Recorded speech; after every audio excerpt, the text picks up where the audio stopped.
Hi, and welcome to the OrgDev podcast. So how do you ensure the design of your organization is truly fit for purpose, not just on paper, but for the critical strategy your organization's future is dependent on? How do you engage with senior leaders in a way that builds trust so you really understand how value is created in their world and the difficult choices that need to be made when you design the organization?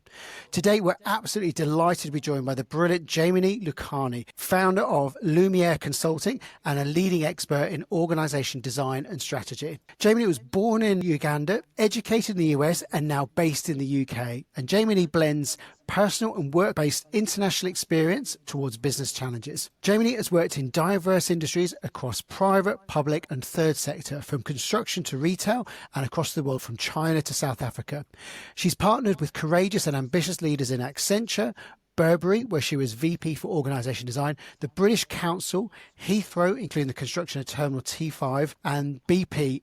She's also a guest lecturer at the Claude Littner Business School for the University of West London, and she's certified to train the CIPD's Advanced Organisation Design and Development course, and that's what I first met when I was a participant on that programme. And somehow she has spare time amongst all that, where she devotes a lot of time to raising funds and actively participating in enriching the experience of the underprivileged. And the projects she's been involved in include orphanages, as well as homes for women and children in India and Kenya. So thank you so much for joining us on a very hot Friday afternoon.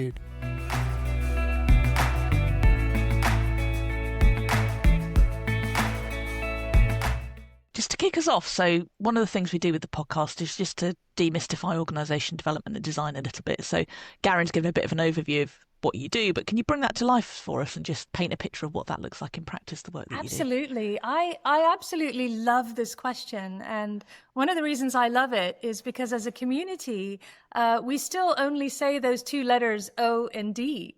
And of course, you guys know that there is an OD that is org development, and there's an OD that's org design. And I tend to kind of, lean towards the org design. But along my travels, I came across an analogy which I absolutely love. I use it all the time.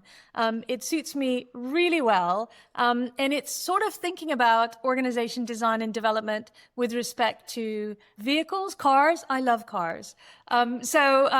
The analogy came from Naomi Stamford, and what it says is the practice or the art of thinking about organization design is really thinking about the type of car that you need for the context in which you're operating. So imagine, for those of you that are F1 fans, which my nephews are, do you need a race car? Is the context in which you're operating going that fast at speed? I don't know. Think of Dubai. Think of your holiday coming up, a desert safari. That's a different type of vehicle. Or are you just taking your family out for a picnic? That's when you think about what is the design. That's when you're designing the right sort of vehicle. Now, development is about maintaining that vehicle to perform at its best. So each sort of vehicle needs a different driver, different skill sets. You also need to think about whether that's fuel or electric. You need to think about the number of passengers. You need to think about continuing maintenance. So to me, that always presents itself as, a wonderful analogy. I know there's many others out there, but that one seems to have worked well for me over the last few years. I love that. That's a really lovely analogy, which I think will resonate with people. I think it really kind of brings another kind of lens to it. So what does the work that you do now look like day to day? Oh gosh, that's a good question. So I've been kind of hands down sort of doing, OD or organization design wasn't a language when I started to work, which probably dates me a little bit. But, I've done all sorts of things. I've done documentation. I've done technical training, guides. I've done change management. Those are the words that we used to use as I was kind of growing up in the consulting world. And then lo and behold, I started to learn about this language around organization design and development. And for the past several decades, I was just doing it. I was going from one fantastic company to another, with a scary challenge, but, really an engaging challenge, and just doing the work. And I guess I started to do some speaking events. I started to, network a little bit more. And I understood that my peers or my colleagues, both in the OD practice and in the HR community, weren't necessarily having the same type of exciting gigs that I was. I was working with executives, I was doing strategic projects, and that really confused me. I ran across a Deloitte study that said that whilst people voted organization design, organization strategy, the importance of it, 88% voted the importance of it. But then when those same people were asked, do you know how to do it? Only 11% showed confidence. And I thought, this isn't right. So I actually changed the portfolio of my career. This is when I decided to not necessarily just go into one company at a time. I decided to open up my own sort of consulting practice. I decided to teach, and I decided to coach, and really try and just do some more speaking events to try and sort of break all of those myths about organization design, and try and help people to understand that differentiation. We have two great specialist levers. We've got development and we've got design, and both of them are high investment choices. And I think it's really, when you say organisation design, for a lot of people, they just say, this is about structure, this is about moving boxes around on a chart. Yes. But it's not that, is it? Thinking. Yeah. I mean, you guys must know. I mean, the first org charts were, back in the 1800s. So, it's phenomenal to me. It's, that we kind of still use that particular visual as a way in which to describe something that has evolved immensely. But yes, no, I walk into many organizations, and the first thing they sort of give me, if they have it, they don't all have it, is a stack of org charts. And I'm just like, thank you very much. That's really interesting. Now, let's have a conversation about your business. Yeah, let's start with that. So, how do you even begin? Because it can be quite an overwhelming thing. Like sort of saying, people understand the importance of it, but they don't know how to do it.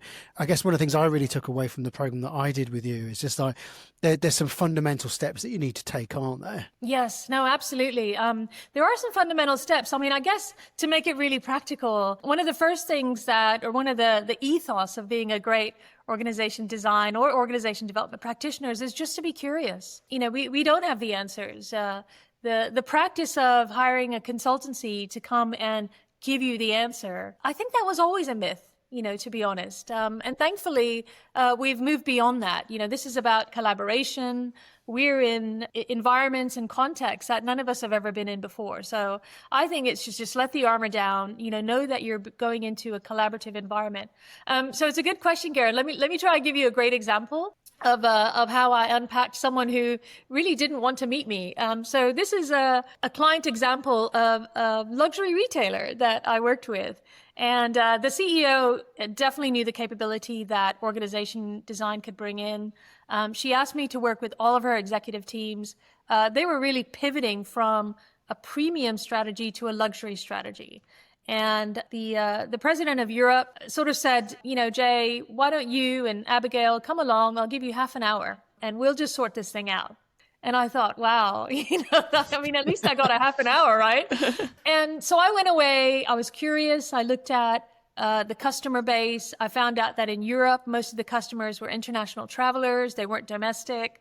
I did look at the org charts. The org charts gave me a sense of, I didn't look at the structure. I looked at the operating model. Design is about the operating model. So I looked at that and I had some questions around the operating model. So in my half an hour, I literally just came with a bunch of questions. I said, I'm just curious. You are organized by country. In Europe. And so that means that you have about 20 to 25 country directors, but your customers aren't domestic customers. Your customers are international customers. Your product is singular throughout the world. So why are you organized by Google Maps? And that really took him aback. But it kind of hit the point. And then the other thing, the organization was shifting from a strategy of really selling to wholesalers, but to reclaim the brand and to have more of a retail ownership. But in Europe, they had a tail of thousands of specialist wholesalers. And so the question is, why do you have someone leading your wholesale business? You're creating them an incentive to continue to push wholesale. And that's contrary to the strategy. So again, a commercial question, sort of a little bit tongue in cheek, but I only had 30 minutes. So, and that 30 minutes bought me another 2 hours. That 2 hours bought me, a workshop. That workshop bought us a 2-year partnership to really continue to evolve that organization or that particular region. That's fascinating, isn't it? Because I guess, that person would have seen this so many times and yet never thought to challenge the assumptions upon what the design is built upon. Why is it that people are blind to the things that influence the design of the organization? Why are they sort of blind to these things that are constraints that are holding their systems back? Yeah, gosh, it's a great question. I always believe that people bring a particular perspective to their profession. And it doesn't say anything about that executive. That executive is trained to look at products, to look at commercialization, to look at, putting together a team. And they're not necessarily trained to look at the perspective that I'm trained to do. I can't run a whole retail business, but I can see operating models. That's my experience. I can sort of ask questions so that we can collaborate. And I think this is one of the things that I also heard the CEO used to say is, and another vehicle example, but, look what happens when you're on the freeway. Stay in your lane, know what you can do, and you have to trust others, because if you're not, you're sort of bashing against each other. It creates tension in the system. But if you trust each other's perspectives, then you can have a really enriching conversation. And all I ask is for people to, let the org design practitioners into the room, listen to the different perspective. And I think that's kind of where the magic happens. And to steal Danny's question, you mentioned the word operating model. We love definition. Yeah. And I remember talking to a whole range of operating model consultants, and they all couldn't agree on what it is. But so what's your sort of working definition? And there is something, how do you see it? How do you visualize it? What does it require to see that? Yeah, do you know what? Operating model is one of those words that, gets tossed around. I get into a lot of debates with strategy departments as well, or transformation departments as well, because so there's operating model, there's business model. I think organizations create a business model where they look at different ways in which to execute strategy, earn revenue, do profits. Operating model to me is looking at how do you work? How does all that operate? And when I say all that, I mean, what channels are you going to market with? Are you doing digital? Are you doing face-to-face? What are your different business units? And how are you categorizing those? Who are you going to partner with to deliver some of those capabilities? What are your core capabilities? And have you veered, kind of far away from it? So we're just trying to figure out sort of how do you operate? And we're just going to do an as is. And in that example that I gave you with that luxury retailer, they were operating by channel as a premium player. What they needed to do was to be channel agnostic in order to operate as a luxury player. Now, they had their strategy. It was so clear, and thankfully it was, because that allowed me to, have those curious conversations around how they were operating wasn't necessarily aligning with what they were saying in their strategy. Yeah, I had a question there. You talked about them having a really clear strategy, which is really helpful for the sort of work that we do and that you do. What advice would you have to somebody who's working in an organisation where that strategy isn't clear, or it feels fuzzy and not really thought through? Yeah, well, funny enough, I've been in that situation. So I was in a situation where a particular business unit that was growing really fast. So I'm talking the F1 example. They were growing so fast, it was really hard to keep up. They just, found themselves with a product in a hot market, but they embarked on. This is before I got there. They embarked on a transformation program. Now, initially, a consultancy had come in and talked to them about process redesign, making themselves streamlined. They then sort of tagged on under that transformation umbrella to do some org design. Then I was hired into the organization. I went into that business unit. And again, I was asking them these questions. I was saying, what are your target markets? Who are your customers? How are you going to go to market? Because they had a mix of going direct to market, but they also had a mix of kind of trying to use a third party to buffer within them. So the strategy wasn't clear to me, how they were actually going to go to market, the business model. And they were spending a lot of money, trying to do a transformation program. So it did take a few efforts because, of course, when leaders invest in a program, they don't necessarily want to backtrack.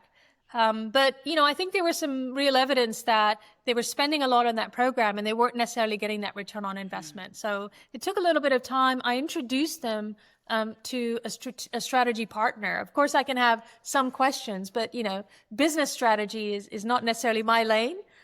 So I introduced them to a strategy partner who did a little bit of work to make them aware of what potential strategies could look like. So again, just a soft touch. And then I was able to come in there and complement that with options, because it was, if your strategy is this, then this could be your operating model. But if your strategy is that, then, I would think of something else. So I think that conversation, just opening up some options, helped them to realize that they needed to invest in the strategy first before we really tried to align a design around that and an operating model that fit with that strategy. I love that on so many levels, because I guess what you've done is you've done it in a very gentle way, but often with a strategy, it's like, it's done. The task is complete. We move forward. Now it's up to interpretation by others. And, it's almost like giving yourself permission to sort of push back and say, well, before we all go and put all our resources to bear, it's okay to take a step back, isn't it? Absolutely. I mean, I think the other thing I would say is sometimes businesses think they have a strategy, but actually it's not really a strategy. It's maybe a glittering generality, if I can, kind of be so bold and throw that out.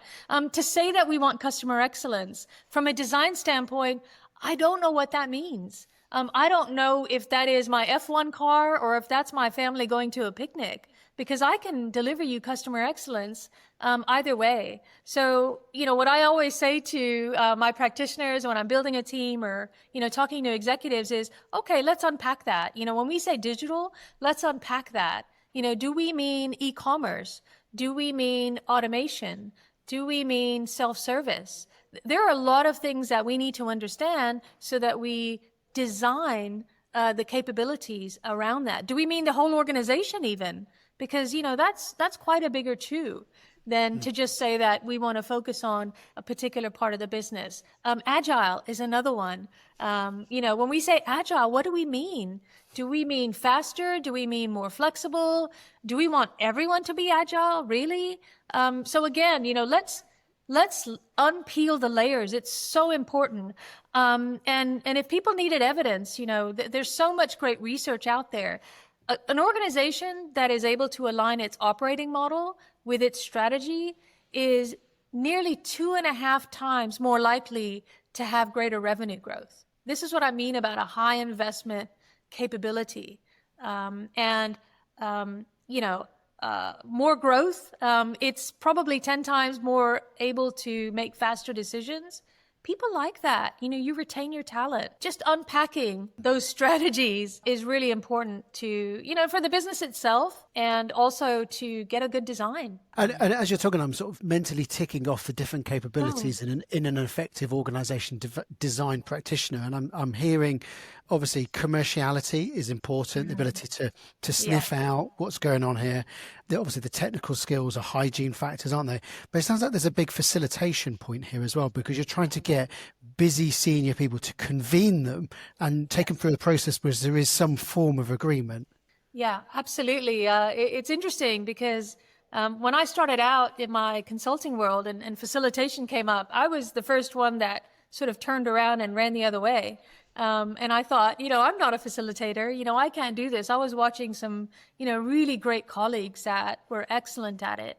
And I think it's because maybe I thought it was something different to who I am.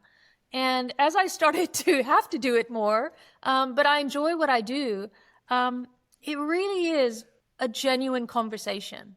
Facilitation is a genuine conversation. There's no, obviously there's, some tools, some techniques that you can learn. But the ability to really put yourselves in that executive's shoes. When I was a consultant, it's very difficult when you're looking outside in. You don't know what's going on in the organization. You don't know all the agendas at play. You don't know all the pressures. You don't know personally what people might be going through. But when you're in an organization, you get the sense of that. And everyone is trying to do their best. But as a designer, you have a huge responsibility because you end up seeing perspectives that nobody else can see. And that carries with it a real level of responsibility because you're now trying to reveal to others what they can't see. And you have to do that in a really authentic, quite a gentle, but, just a very trusting way because you're all after the same goal. And once you remember that, org design practitioners work for the brand. They don't work for any single executive. I know someone's going to pay the bill, but it's one of the core principles of being a great practitioner is you are there to work for the brand, the mission. And, technically we all are. So let's have that conversation. Hi, we're just pausing this interview for a moment. Have you ever finished an episode of the OrgDev podcast and wish you had a cheat sheet that summarises all of the key points? Us too, so we made one. It's called From Pod to Practice, and each week in our newsletter we'll share a 2-page summary of the latest OrgDev episode, and it includes key takeaways, a reflection prompt, and one small action you can try. And it's all in a digital format with space at the end to add your own notes and reflections, and it's designed to help you take the learning from the podcast into your day-to-day work. So to get your copy, just sign up to our Next Step to Better newsletter. The link's in the show notes, or you can visit our website at www.distinction.live to get the latest From Pod to Practice in your inbox. And let us know what you think. We'd love to get your feedback. You've had a fascinating career to date, and we'd love to pick into some of that. But what has been your journey so far? It's great. So I actually have a degree in economics and then I went off to get an MBA. So I guess, a little bit of that commerciality, understanding business, being able to, look at it that way, I would credit to that. I was very blessed and fortunate to work with a number of different consulting firms.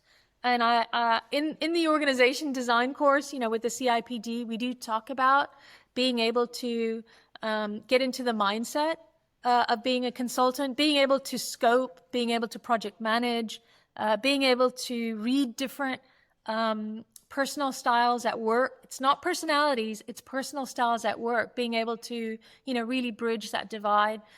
So I worked with a few consulting firms.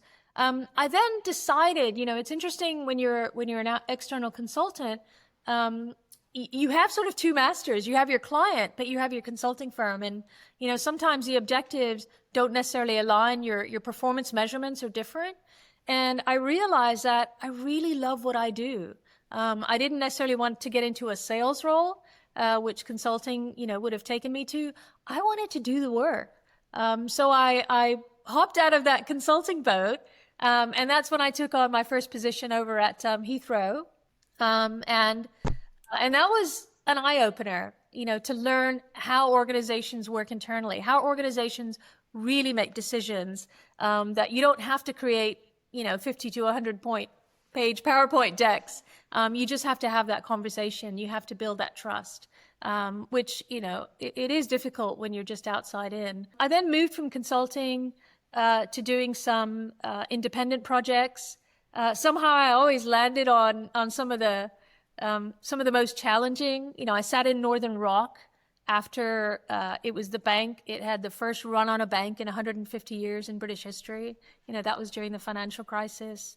I sat in the prison and probation system as they tried to merge under the Ministry of Justice. I just tended to just land myself in very interesting roles, and I love that. I love the big challenge. I love the big, bold aspirations. And, I was really blessed that senior executives kind of opened the door to me and were ready to have that conversation. I was going to say, so you've worked across really different sectors. So you're listening to when I said that prison and probation services, aren't you? Yeah. And I'm just interested in your take. So obviously that kind of how important is sector experience in the work that you do? It's kind of one of those classic debates, isn't it? It is. Do you need sector experience or not? Debate. And I'm really interested in your take on that. No, it was really interesting to me because in consulting, we went from being change experts, and then the consulting industry reorganized to try and make us industry experts. And just, by default, I ended up in the oil and gas, the energy industry. And, I had never really kind of, worked in that particular industry before. And then, like I said, I went over to Terminal 5. So what I say to people is, I think that's a little bit of my superpower, is that I'm industry agnostic. When you look at, now I think there are areas and professions where that is hugely valuable. But when you're talking about organization design, when you're talking about organizational behavior, when you're talking about how humans, kind of might operate, the thing you discover is you discover the patterns. And actually, I think some industries hugely benefit from examples outside of their industry. This is where you, with your perspective, can really kind of spark a little bit of innovation. And this is what we did, the European example that I gave you, because, one of the things we did a little bit of research, and we said, well, Starbucks is sort of a premium or a luxury, I guess, coffee brand to some. Starbucks doesn't organize itself by countries. They don't have an expensive infrastructure with 20 to 25 country directors.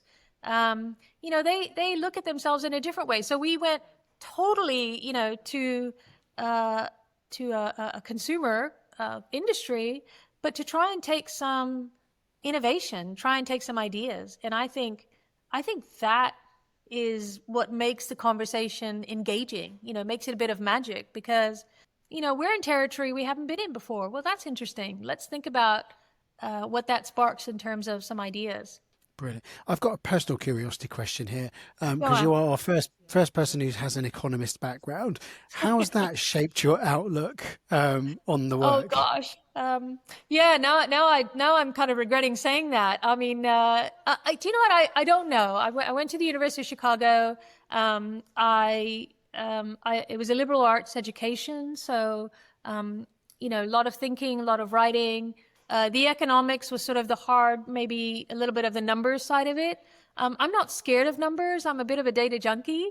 But I'm also not scared of the softer side. And maybe that's the liberal arts sort of education. But I think we'll go back to your point. What I have seen is that there is a lack of commerciality in the conversation around organization design and organization development. And it's until you are able to have that commercial conversation that you're going to be able to walk in confidently and credibly into that boardroom. And that's where the conversation needs to happen. I've worked under COOs. I've worked under CEOs. I've worked under chief people officers. I've worked alongside transformation directors. This particular capability is strategic. It needs to have a seat at the strategic table. Otherwise, we're not really unleashing the true potential. And I'm just very fortunate to have been put in situations where I was able to exercise that strategic muscle, and organizations definitely saw the benefit of that. And it's represented in their growth. It's represented in their numbers. And that's where we need to measure ourselves. And one of the things you talked about there was your involvement in Heathrow and T5. So Terminal 5, for the uninitiated, it was probably one of the biggest sort of construction projects in the whole of the UK. Newspapers watching it. It was huge. Yeah. It was a vast thing, wasn't it? What were some of your learnings from that? Terminal 5 was an incredible undertaking for the UK. It was, we always laugh because we said it was 20 years in the making. It took sort of 15 years to talk about it and 4 years to build it. And it was the first time that the UK had taken on that size of a project. It actually was the biggest construction project in Europe at the time. And the UK had never demonstrated that it was able to deliver that sort of a program. And not only just to build a terminal, but, integrate it into the operational side of Heathrow, one of the world's busiest terminals. So, just the sheer context of it, was overwhelming. And to be honest, that's when I had my pivot point from being a change specialist to an organization design practitioner. And I'll never say specialist, because I think that this is something, because it's so contextual, the learning is always evolving. But that program, we had to brace ourselves. Year one, we had to move the rivers, protect the wildlife, plant the trees that were going to be there 4 years from now. Year two was when we needed to pour a lot of concrete and get that, land sort of, ready. Year three was about build. We had to get these massive buildings up and running. And year four was about systems and integration. So each year had a particular theme. And, for me to lend my organization design perspective, I had to help that leadership team think about how they needed to represent themselves and operate so that the highest priority was always that theme. Now, the consistent theme throughout that particular construction program was safety. So T5, still now, I think, broke a number of safety records in terms of minimizing the number of fatalities. It did open, on time. It did stay within budget. There was a lot of creativity with respect to how we did the contracts. At any point, we had 8,000 people, 35 nationalities on site.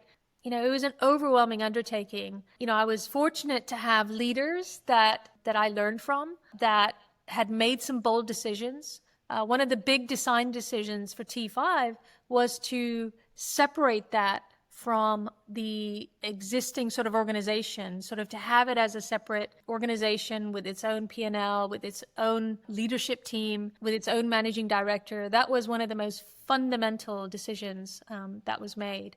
And then year on year, we incorporated both organization design and organization development skills, techniques, year on year to make sure that that program really achieved its mission. I can't say there's not enough words for me to describe how pivotal that particular program was for my career. And interestingly, they all these different people working for it weren't all working for the same company. A lot of them were subcontractors, but you had to create a sense of identity amongst them, didn't you? Yeah. So the again, just a genius strategy from a people and an organization development perspective was to have everyone represent Terminal 5. So do you remember when I said that we're all in it for the same goal? And when you turn the volume up on that, which is what we did at Terminal 5, the message is that regardless of where we were coming from, we all wanted the same goal. And we all worked for the same team. We worked for Team T5. And we were all going to walk away, whether you spent a month there, 6 months there, 2 years there, 4 years there, we were all going to walk away. And every time we passed by Terminal 5, we were going to say, I built that. And so to have that one team environment, and from a safety perspective, that was absolutely essential, because you needed, regardless of which team you worked for, if you spotted something that wasn't safe or that was a hazard, you were able to raise your hand and say, as one team, that's a safety hazard. So just a genius program wrapped around the culture, the development side of it. Of course, the design side of it was key to bring in the right talent at the right time, to make sure that we had the right focus on airfield or buildings or systems or integration. And I think the other thing I would say, to people doing organization design is we often evaluate job roles and we sort of rank or tier people according to their job evaluation. The health and safety role wasn't the biggest role on the program, but the health and safety role would always sit on the executive leadership team, and they would always have first voice at every leadership team meeting because safety was always of paramount. And, I think the safety record speaks sort of for itself for T5. Oh, those signals are really important, aren't they? I love what you said there about the health and safety person always having the first voice. Yes. It's little things like that really amplify and Yes. kind of reinforce the importance. Yes, absolutely. It's the thing that determines, it speaks volumes about your culture. That's a kind of embodiment of, rather than just saying the words, that safety is our number one priority, it embodies it, doesn't it? So what do you love most about the work that you do? Oh gosh, what don't I love? I love the unpredictability of it. I mean, I've been doing this for a long time, and I think that's why, and I'm glad I've sat at different seats around the table. I've been an external consultant. I've been an internal consultant. I've been a director leading org design teams. I think I've probably scaled up teams, from scratch 3 or 4 times, which I love, developing people, teaching. And I'm now able to, I've coached a lot of executives. It's amazing to see executives go through their own personal journey. It's difficult to lead an organization design program because it is so pervasive. When an organization makes that decision, it's a very, very pervasive intervention, and it takes a lot of stamina. It takes a lot of courage. It takes a lot of integrity, and to stand next to executives and sort of, coach them, work with them through those programs, come out on the other side. Sometimes these executives are leading these programs and the end result is that they will no longer have a role. Imagine that. Imagine the leadership quality it takes to do one of those programs. I just love that whole human aspect of it. I love seeing the aha moments when you're able to really, when people get it. I love when you get into difficult times. Northern Rock, it was obvious that there were going to be some drastic, massive changes. The European Union had given the bank 6 months to separate the retail business from the mortgage business. And yet, when you're able to have those authentic conversations with individuals whose, sheer livelihoods were at stake, they had given so much equity into an organization, and yet, they wanted to see it survive through. So I think that is, that's just human fuel. I love being a part of that story. I've got an optional question for you here. One of the things you talked about there is the senior team. Yes. The executive, and they're at the vanguard of everything. But another group of leaders that play an important role is the next tier down. Yeah. So they're not the ones at the top table, but they're the ones who are sort of integrating the new design. They're often too big to be a team. There's a lot of them depending on the scale of the organization as well. Yes. What kind of things, what are some of the considerations when you're designing an organization to support this group of managers? Because they potentially are the catalyst for this being a success, aren't they? Yeah, absolutely. I mean, first and foremost, I always insist to not work with just the executive team. So I say to them, give me, and even if it's each of them, give me someone that's going to represent your team or your organization. I want to go those next levels down. That's a bit of a, change management sort of trick as well, which is, involve these people early, get them engaged, but, they're the ones that have the scars. They're the ones that have the bruises. They see the problems, and, 9 times out of 10, they actually know what needs to happen. They just need the voice. So, remember, just making sure that voice is heard. So I always insist on having a bigger team to work with, to collaborate with, to educate. So I recognize who the decision makers are, but I always insist on having that next level down. And for the most part, I think organizations are really willing to do that. They recognize that I'm willing to do it. I'm willing to give my own time and effort to engage and educate that next level down. So I really like to do that. When you're going into design, I guess it comes in stages. When you're doing the operating model, that's one of the high level pieces. And we always insist on doing it in a collaborative way and getting that next level down. But when you get into the detailed design, I want to go even deeper. I want to involve, even the next levels down from that. And, it's fascinating to work with executives and get them to maybe open up. I remember working with one executive, who just wanted to do it all himself. For a couple of months, he walked around, with a a little org chart in his back pocket. And, every time I'd see him, I'd be like, how you doing, Mark? And he'd be like, oh, Jay, I'm glad I ran into you. Pull out that little sheet of papers. I was like, Mark, no. Let's get some quality time.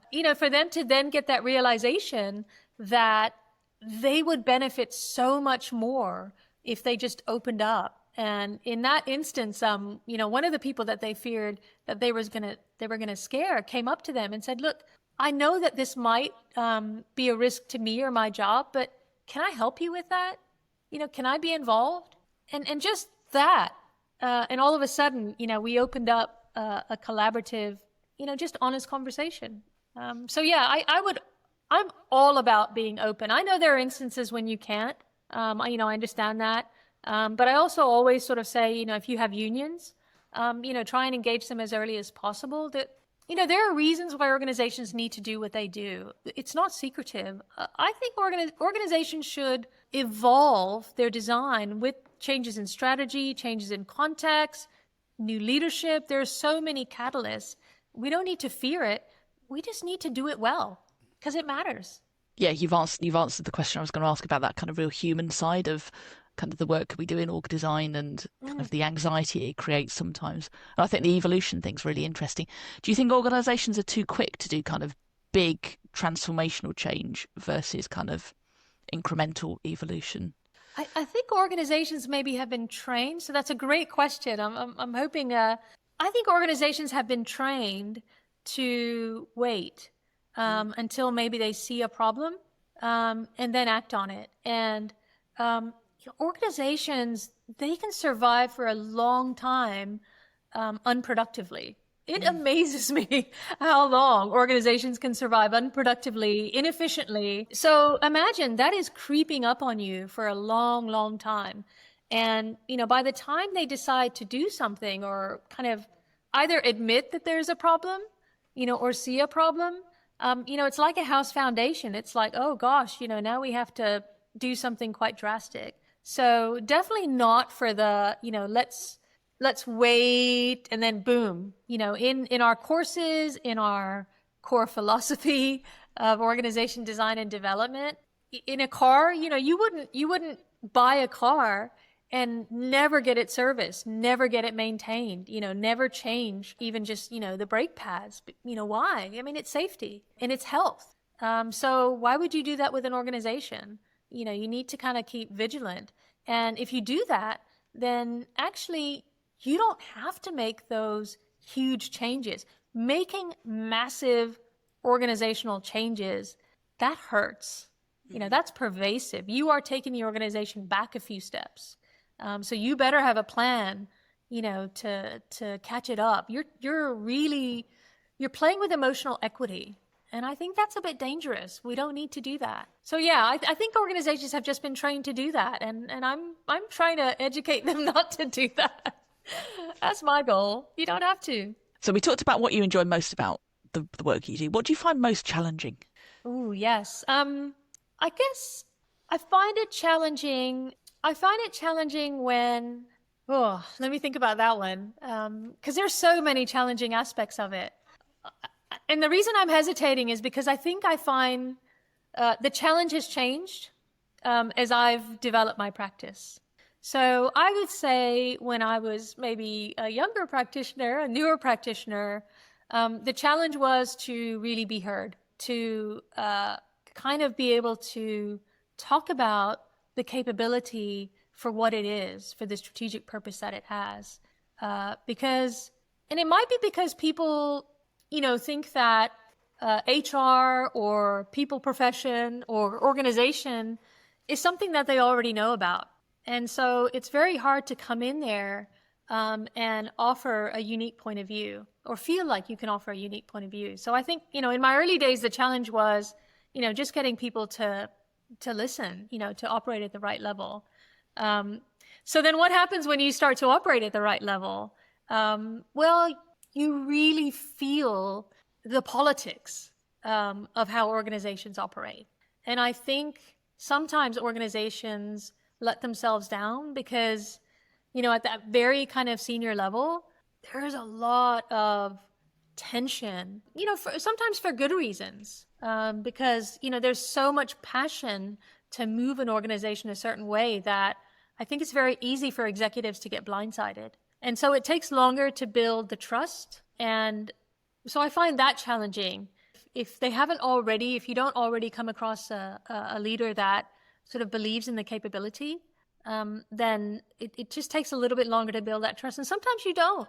I mean, I had an instance in an organization where there was a senior executive, and no matter how much the CEO said to them, have a conversation with Jaimini. I'm just saying a conversation. Just hear her perspective out. He's like, nope, I'm doing fine.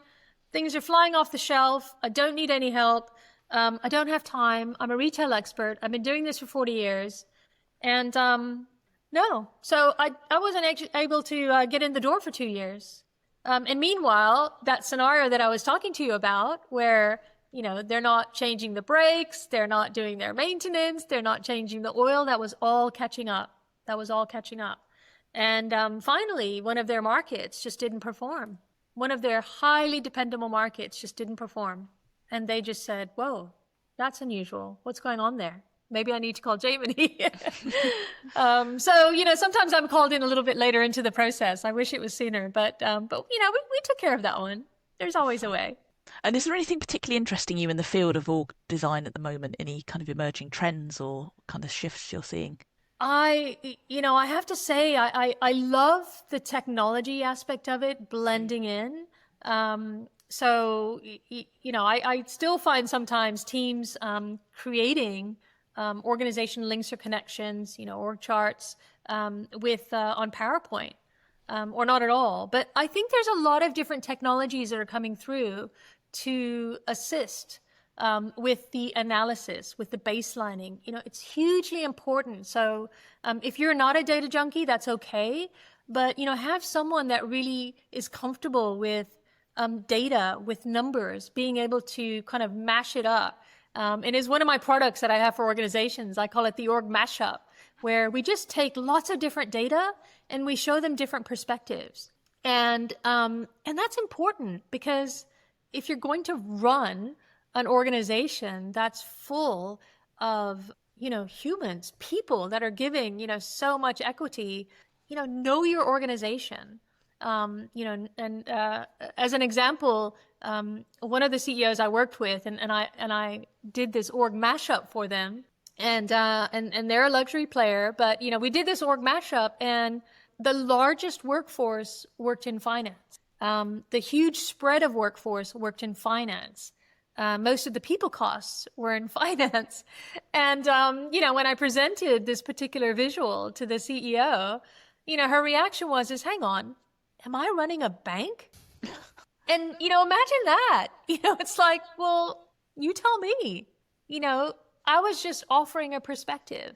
And again, executives can make very quick decisions on that. So I love the technology aspect of it coming through. I'm really excited about what AI can do. I'm not sure, but organization design, so, is about work.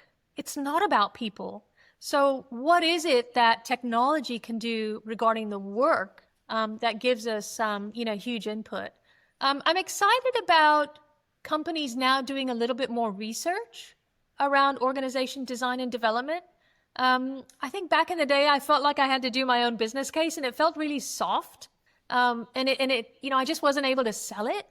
But I love the research that's coming out that absolutely can contextualize, factualize what a high investment capability that this is. And I think that gives a lot of credibility to the profession.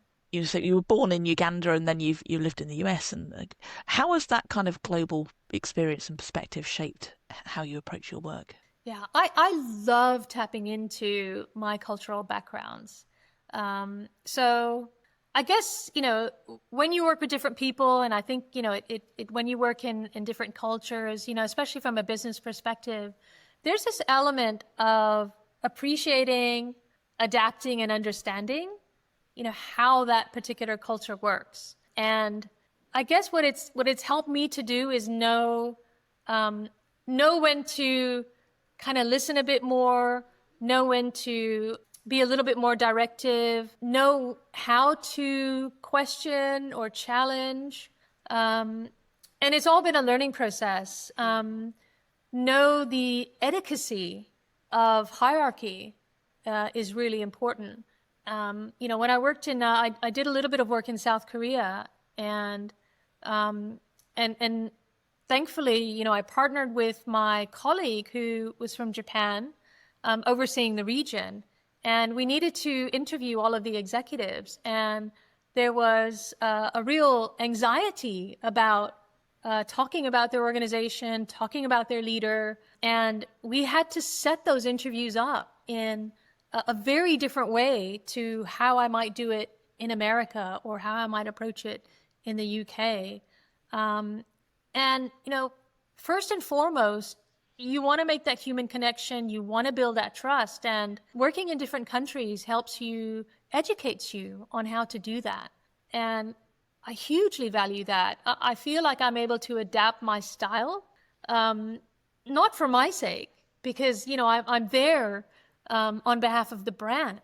And I'm there on behalf of, very courageous leaders. So I feel like I'm able to adapt my style so that, together we're sort of able to progress, whether it's a conversation, whether it's a question. I know in some cultures I am their voice. And again, that's a huge responsibility. But because I know that, I'm going to approach that conversation knowing that I'm someone else's voice, and being able to, slightly mend, the way that I approach a situation. When you look back at your career so far, what are some of the biggest lessons you've learned that you take forward with you? Oh, some great lessons.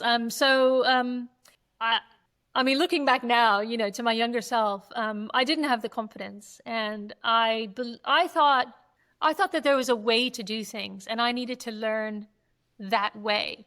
And of course, much later on, you realize that, that way is your way, to have confidence in your style, and your ability. The other thing is, I guess I might have thought that, and this might be the consulting side, but, that I needed to really be good at everything.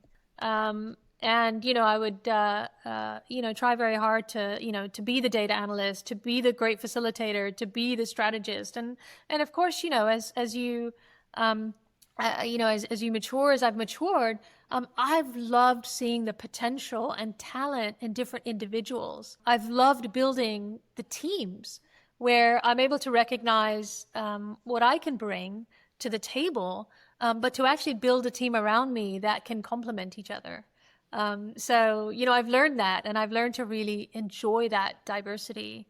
I've learned when organization design isn't the right intervention, or it isn't the right time, or I'm not working with the right leader. And to be able to, in some situations, I've actually recused myself from a project or from moving something forward because, I felt that I wasn't going to add that value. Just the circumstances weren't right. That consulting doesn't teach you that. You just stick to it. Well, sometimes consulting teaches the opposite, doesn't it? Exactly. Yeah.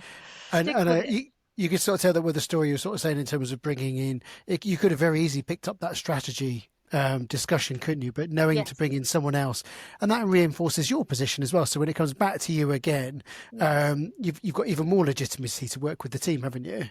Yes, you hope so. I think, the ethos is, continue to do what you feel is right. And, people will have different opinions on it, but as long as you in your gut, feel that what you're doing is right, then there is that likelihood that it will come back to you.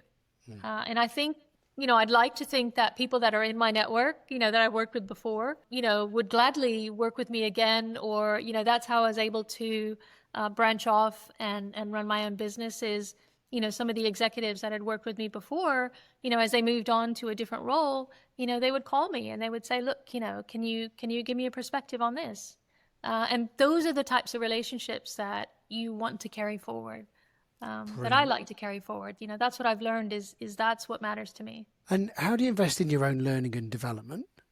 So The great thing, and I haven't even talked about this, the other thing that I love about having so much diverse experience is to offer that back.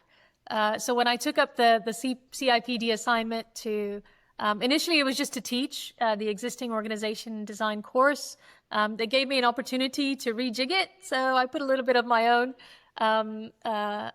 influence into that course. And then to be able to actually teach that course. I learned so much from the participants that are in that course, because I learn about their fears, I learn about their anxieties, I learn about their success, I learn about what they might have taken away from bits of the course, and they'll come back the next time. It might be the very following week, and I love to hear how they might have just put something into practice. So yeah, I mean, I guess like I said, there's some great research coming out now that I like to read about. There's lots of different views coming about that I like to read about. There are also some myths that I'm trying to debunk that are still existing, which keeps me, I think, on podcasts and maybe speaking events. But I learned from all of those because, like I said, the practice is so contextual. And so you really, really have to understand both the context in which the business is operating, but the technological context, the behavioral context, the fact that as a society, we're operating in a geopolitical crisis, a health crisis, an economic crisis. We haven't been here before. How do we incorporate all of that into our thinking to help organizations thrive and then for people to thrive? Fabulous. And if people listening want to learn more about org design, are there any particular books or resources or podcasts that you'd recommend people look at? So you know what? I absolutely love Naomi Stanford, and I think her book on designing organizations is fantastic. Is one of on my to-do list, which is to find, some more podcasts. I would encourage people ChatGPT is great. You just ask ChatGPT, give me the latest statistics on the benefits of organization design, and it'll just give you a pile of research. Read the current research. I find that fascinating. I'm trying to learn more about the different technologies that are out there. So you've got OrgView, Q5 Partners has their own. You've got Agent Noon that's come out. So I think be curious, learn about the different technologies. I'm trying to get my own stories out there. I think what I found is the bruises and scars that I'm able to share, really go a long way because people recognize themselves in those situations. So, as I said, I hesitate from calling it, an expertise or a specialism. I think it's loads and loads of experience, and we all have lots of different experience that we can share and learn from each other.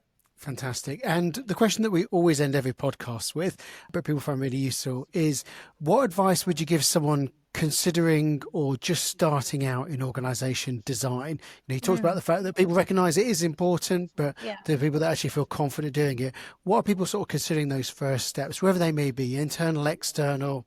Yeah, I would say go for it, first and foremost. It's a wonderful skill and capability to have.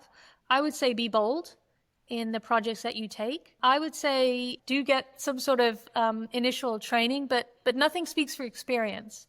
So if you get offered a particular project or you get offered an opportunity, definitely take that. I would say find a coach or a mentor. It doesn't have to be someone that that you have to pay for, but find people that you believe in as good role models. You'd be surprised how many people are open to just getting on a phone call and offering some advice. It's a lovely community. We help each other. I work my own practice, but I call my friends up, my community up, and I'll still ask them. I was like, look, I've got this particular situation. I'm thinking about this operating model. What's your view on it? And they will always come at the other end of the phone. So I would say build up your community network. Find those challenging assignments. That's where you're going to grow. I'm not talking about team design. That's not organization design. Get yourself stuck in, a big strategic change that means something to the organization. Brilliant. Well, Jaimini, I want to say a huge thank you. I've thoroughly enjoyed that. It's been a really amazing blend of the practice of organisation design, some really rich stories, and just really hard-won practical insights that I think is really going to accelerate people's understanding of the subject as well. Danny, what are you taking away from the conversation? Yeah, I think you've done a lovely job of bringing it to life as a practice and as a field. So I think we're all on board with your campaign to kind of go for evolution rather than kind of big bang change much too late. So that was really, really good. And the importance of that connection to strategy and what that looks like in practice. And I love the phrase, a lot of strategies are glittering generalities. I think we see that often. That's going to be my new phrase. That is going to go into the dictionary. So. It is, yeah. No, you guys are great. I honestly love listening to you. You guys are so much fun. I've been looking forward to this conversation because, you ask such insightful questions and I love that. That's what we need, just some genuine, detailed questions. So thank you so much for having me. No worries. And the things that stood out for me, I think the thing is know the numbers. Like, don't be afraid of them. You've got to enter the grammar of the people that you're working with, and they're governed by the numbers and the results as well. So that's really important. And also reminding of the importance of purpose and getting everyone to connect it. So you've got the higher context that everyone connects to as well. There's just so much value in this. If people want to connect with you, Jaimini, if people want to follow your work, if they want to reach out to you, maybe they've got an organisation design project that they're scratching their heads about, what's the best way for people to reach out to you? So there's a few. Please, just connect with me on LinkedIn. I'm on there, quite a lot, and I try and share some insights or things that I've, kind of thinking about or publishing. I have my own website, which is jaimini.co.uk. That gives you, a few little case studies, some thought pieces that I've done. And I have some courses with CIPD. And if you're a CIPD member, some of those are free. So you can actually just hear me out and listen to some of my views in more detail. Brilliant. I can vouch for the CIPD program because obviously I've been on it. It was excellent, and I thoroughly enjoyed it. And I think there's just the resources that come with it too are just brilliant. Well, Jaimini, I want to say a huge thank you. What we'd love, if you are watching this and you think you know someone that would benefit from gaining Jaimini's brilliant insights, then please do share it. We love the fact that every day more and more people are sharing the podcast. The audience is growing. We're hitting more and more countries all of the time. Danny, as today, how many countries is it? 88 listeners in 88 countries last time we 88 countries, which is brilliant because it just shows just the richness of the OD organisation design, organisation development community as well. If you have enjoyed it, we'd also love it if you hit the like button and subscribe as well, because again, that also boosts the profile and it means we get brilliant guests like Jaimini to agree to come on as well. But most importantly, thank you so much, Jaimini. We really appreciate it. It's been such a great conversation. It's exceeded our expectations. So thank you so much. I think people are going to get a lot of value from it. Oh, you guys are too kind. Thank you both so much. Thank you.